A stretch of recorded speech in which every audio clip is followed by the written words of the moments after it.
Good morning, YouTube. So with today's video, let's talk about Dunhill's Century Blue. So this will be a sample review, but at least it's an official sample and not a decant. So I ended up going through most of the sample and pleasantly surprised. Now this scent was actually launched in 2019 and is classed as a woody aromatic. Now the note breakdown for this one here, top notes are going to be black pepper, Italian bergamot, and mandarin orange. The mid is going to be ginger, neroli, and orris butter, which never heard of that one before. And the base is going to be oak moss, patchouli, and sea salt.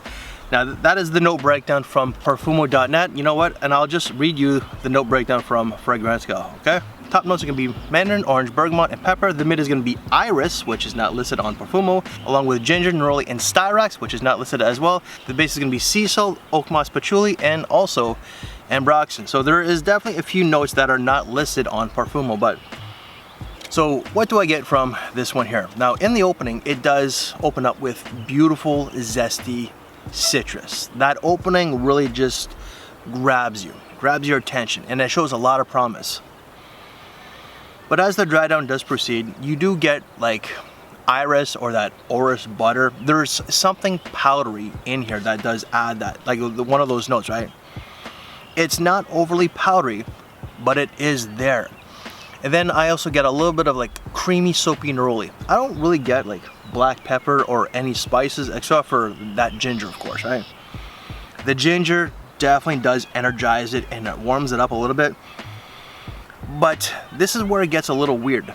I do get a bit of an ambery vibe from this scent. I don't know, like amber is not listed, benzoin is not listed, nothing like that is listed. But I do get that ambery feel. I also get the sea salt, which is actually kind of nice. It adds something a little bit different. And the base itself is still like sea salty, a little ambery, but it becomes a little bit more earthy with that patchouli or like some sort of woods, right? Like woods are not listed, but patchouli is. So patchouli can be like woodiness or it can be earthy.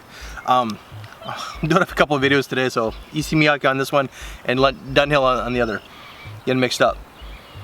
But at the moment, I get a little bit of citruses. I get that sea saltiness. I get like that amber vibe, which I don't know where it's coming from.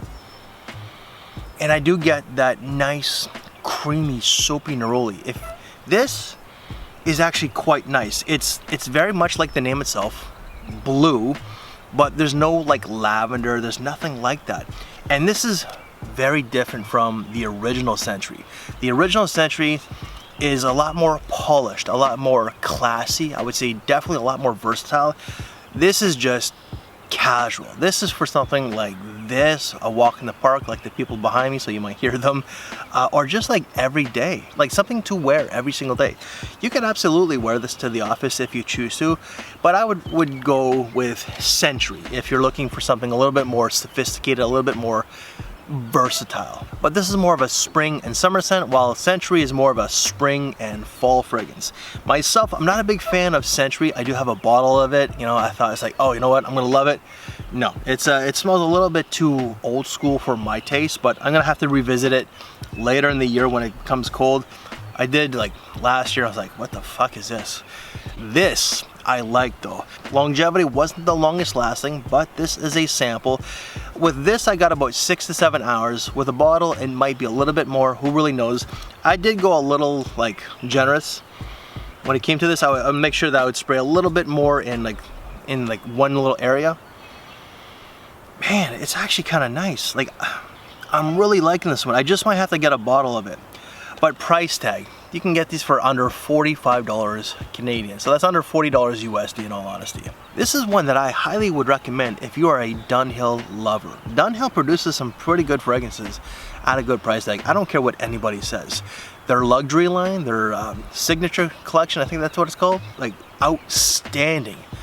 But for like under $40, this is really good as well, and I highly recommend that you like it, especially if you like blue, citrusy, ginger, sea salty, earthy, and if you just might get like a bit of an ambery sort of feel like I do. I don't know where that's coming from. You know, I know that I'm weird, I definitely am, but I just am getting that. So guys, that is my quick little take of Dunhill's Century Blue. Any other videos that I've done from this brand, they will all be down in the description box below. And I am in the works of doing a smell and rate of their luxury line, and I'm going to be doing an updated video of the actual like lower line, if you want to call it that, the lower line, right? So guys, if you like this very video, please leave me one of these.